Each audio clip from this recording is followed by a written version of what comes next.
gentlemen, peasants, slapdicks, your commissioner here, Commissioner Louie, coming to you live from the PEL headquarters. A lot of whispers, a lot of chirps on the Twitter timeline. Where was last week's video? Where were the power rankings? Very transparent here, very straightforward with all my constituents, as you guys know. We had some internal meetings last week. The commissioner, me, myself, the guy, I am him. Wasn't pleased with the way a lot of things were running. I'd instituted some people in certain jobs. I won't name names.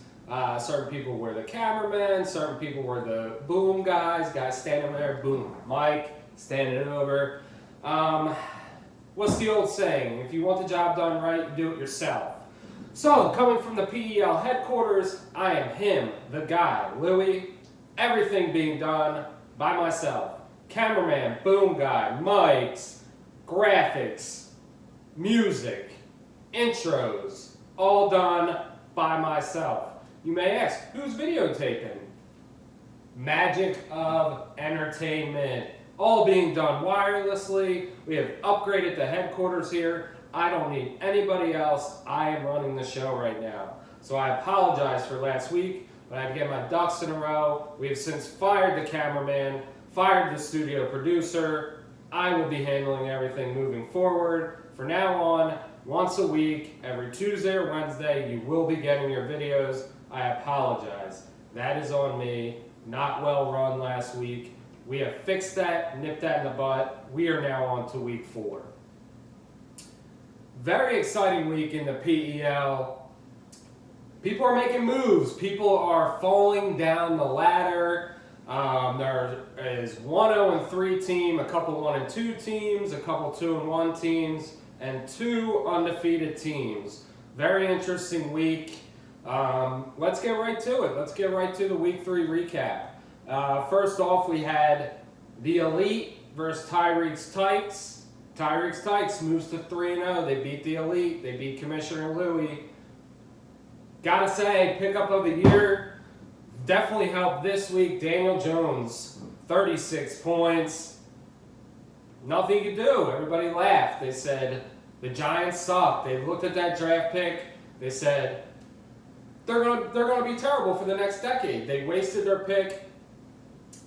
Tom McShay was on the call on ESPN. He goes, I didn't even have him on my board. Hey, Tom McShay, eat a dick. The guy just had 36 points and beat me. He outscored Patrick Mahomes. What do you got to say about that? I'm waiting for a text back.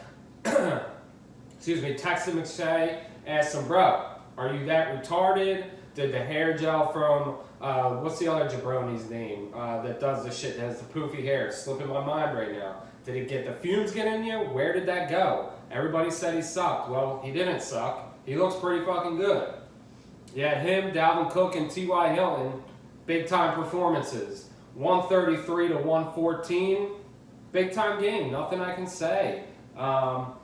He just outplayed me. I had my Kamara and Mahomes played really well, but I had 2 donkey scores, 2 goose eggs, Dallas Goedert.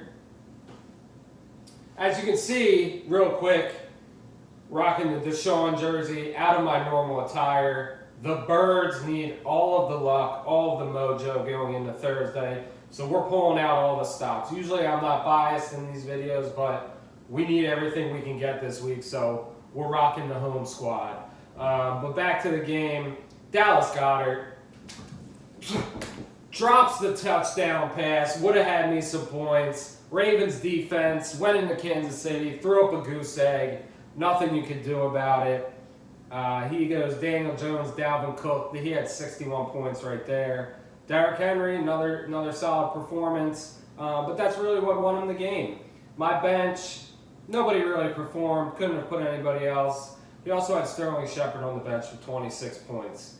Big time win from Tyreek's Tykes. Nothing I can say ill about it. He's now 3-0. The Elite moves to 1-2. We move on to the Kensington's Finest versus the Shermanators. Pretty good game, 136.5 to 121.5.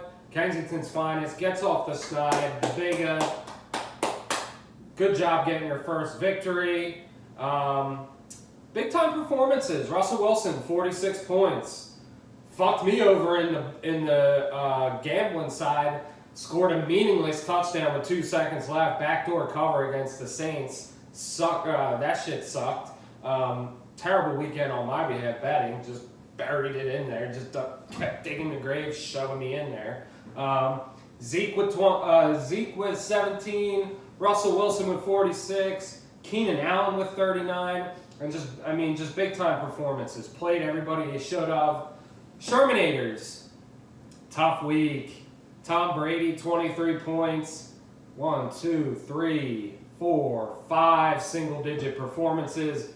Goose egg from Darwin Thompson.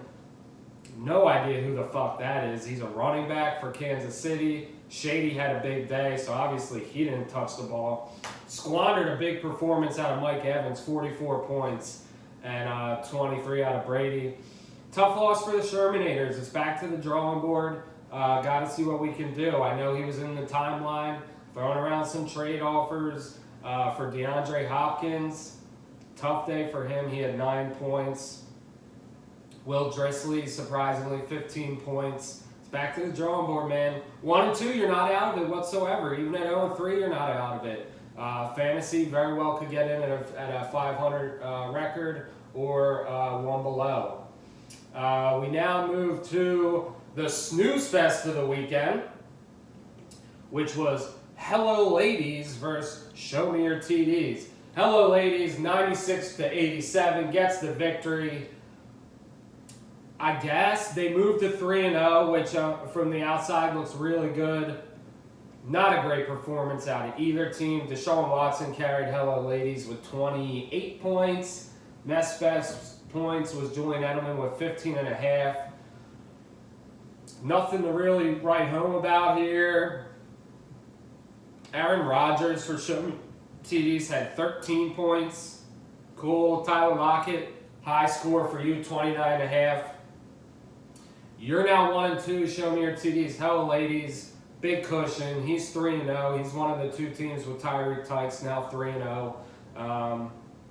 Just big time start for you guys. You're out to 3-0. You got a lot of cushion to work with. Show Me Your TDs. Once again, 1 and 2.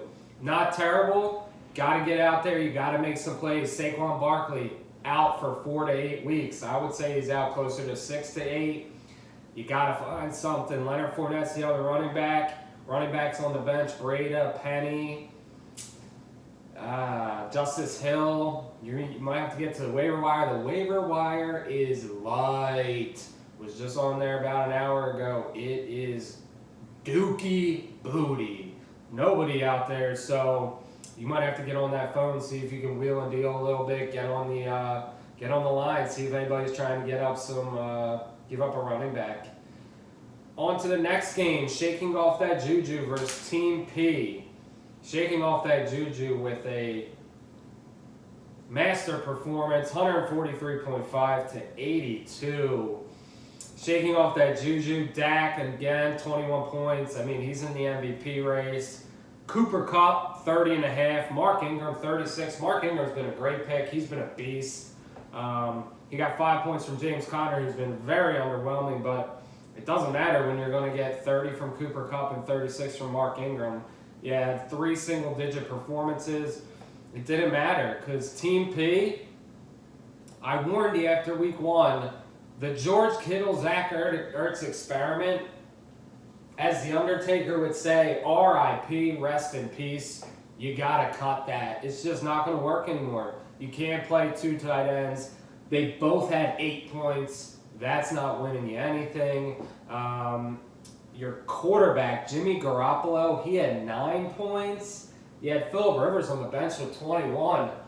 I know you're a Niners fan, but come on. Starting Garoppolo over Rivers. Rivers is a instant Hall of Famer. He's 20 points guaranteed.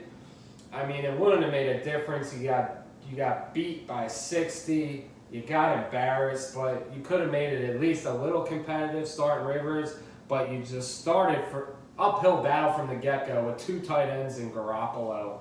Your highest score was your defense. Newsflash, if your high scores are defense, you're not winning anything. Team P, inaugural year with the PEL League. You got an uphill battle to get your respect in this league. You're looking very low on the power rankings, and respect level is very low. I already had people questioning the trade that you turned down. Not going to go in depth with that. Don't want to put people's business out there. There was a trade on the table that Team P was offered. He turned it down. He wanted to stick with the 2 tight end personnel. We'll just leave it at that. I'm not sure. You're going to look back at that. That might be the turning point in your season. I think you definitely should have taken that trade. Word is out of Shefty that insider news, they were very surprised that trade did not go through. Shefty and Rappaport thought that was a given that trade would be accepted. The team that offered it was flabbergasted. I mean, they even called the league offices. They had the deal ready. They said, hey, like, be ready to approve this. And then it just died. Just very odd. You got to wonder what's going on over in the Team P camp. On to the next game. Chrome to your Dome gets a victory, 118.5 to 86.5 over King of the North. King of the North, it just didn't, in the season, tough start with Luck retiring. You're out here, you're putting up 86 points. You got 5 single-digit performances. Josh Allen, he played well. He had 17 points. Marlon Mack, 15. But other than that, nothing. Nobody on your bench to provide any points.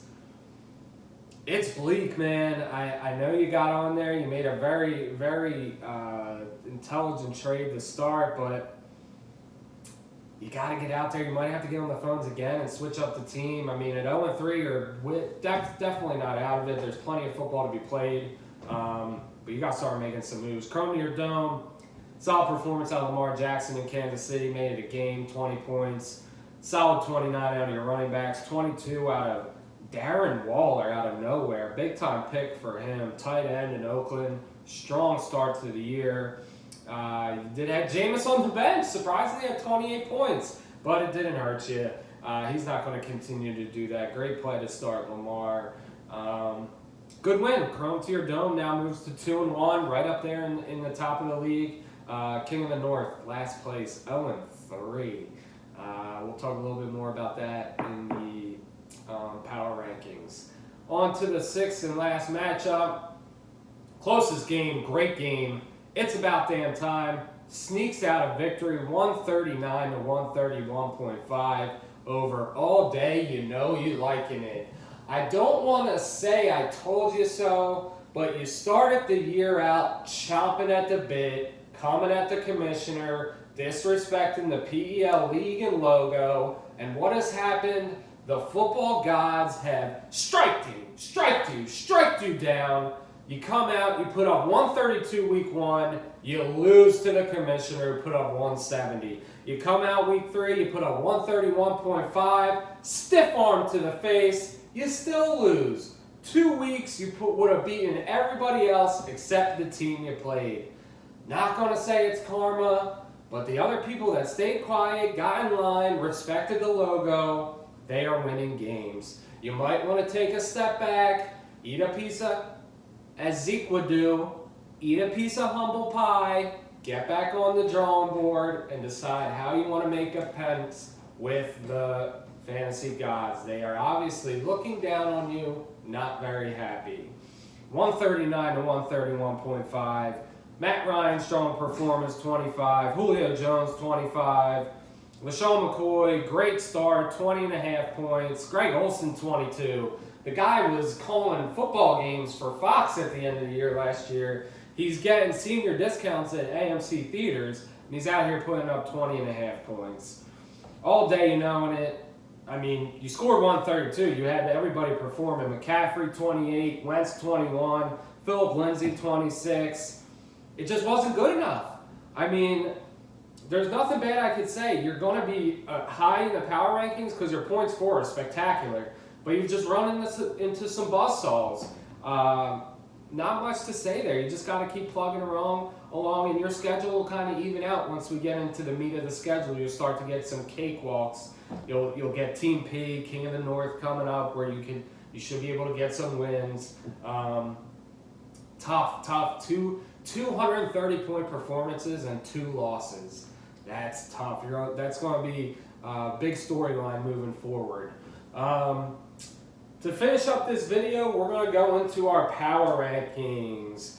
Power rankings, we are going to start off at the bottom. 0-3, simple number 12, King of the North. It's tough, man.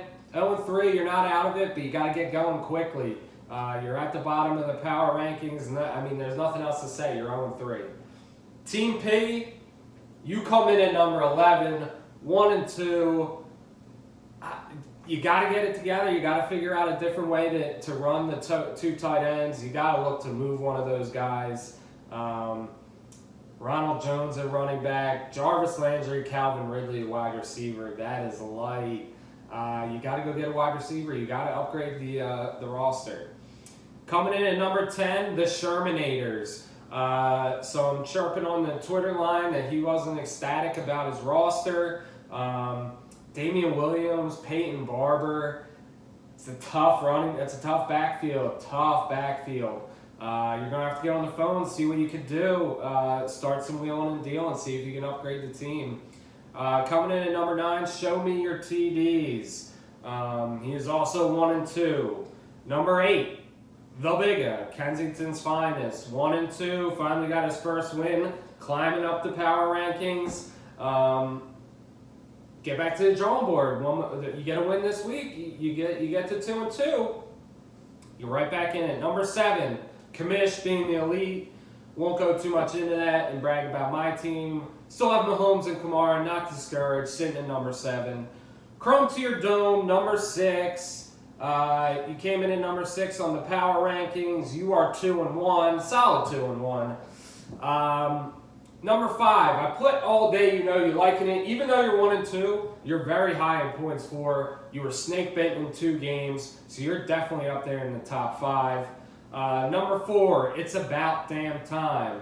Came in number 1 in the power rankings preseason. You fell a little bit week 2. Week 3, you're up to number 4, so back to where you should be. Little sponsor pub. Shaking off that juju up into the number 3 spot. Came in low in the power rankings to start the season, climbing his way up. He's one of the elite teams in the league right now.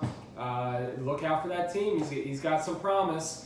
Now, to the top 2, we had 2 undefeated teams. The number 2 ranked team going into week 4. Hello, ladies. Tough decision between the 2. The tiebreaker is the points for. Nothing bad to say. You're 3-0. Keep that same energy. Keep it moving. And number 1 at the end of week 3, as much as it pains me to say it, Tyreek's Tykes. Most points for, 3-0. 3 really good wins. Beat the elite this week. You're number 1 in the power rankings. Get out. Tell your girlfriend. Maybe she'll give you some dome. I don't know if that'll work. She is a Pendergrass. Congratulations, you're number 1. Golf clap for you. Bask in it while you can. That is the power rankings for this week. Big week 4 here. A lot of moving and shaking to do. Big games ahead. The Shermanators versus the Elite. Hello Ladies versus Kensington's Finest. Junior versus Bigga. McVay matchup. Show me your TDs versus Team P. Tyreek's Tykes. Going soft schedule here. He gets King of the North. Could go right to 4-0. Shaking off that juju, and all day you liking it. That's going to be a great matchup. 2 elite teams. And then Chrome to your dome, it's about damn time. Another good matchup. So those last 2 matchups, really good teams facing off against each other. I will have the PEL Sportsbook lines out tomorrow. Just a couple things to wrap up. I will be over the rest of the year deciding on what we're going to do for the winner besides the money that they get. They will also be getting a prize. I like the idea of a heavyweight championship belt. Some of you may know, some of you may not know. Huge wrestling guy. Love me some wrestling. It's a live action soap opera for guys. Laugh about it. Oh, you're a loser. It's fucking awesome. Shove it up your ass. But it would be super dope for the winner to have a heavyweight championship belt. Strap it on. You carry it around for the year. You bring it to the next draft. You take pictures with it. You're on the gram with the ladies, gramming it up with the belt. Live up the best life. You'll be able to have it year round. That or a trophy. I'm leaning toward the belt. I'll put it up for a poll. We'll vote on it. I think it would be cool, something for people to go around and further market the PEL League and let people know where the big boys play. They play at the PEL. On top of that, before the end of the year, I will have PEL merch. We will have shirts and hoodies. It will have the PEL and our logo. I would love to get it out to everybody so they can rep the big time, the PEL, the Fantasy Elite League. Again, signing off here from the PEL headquarters, your man, the commish, Louie. I'm out. We'll see you next week.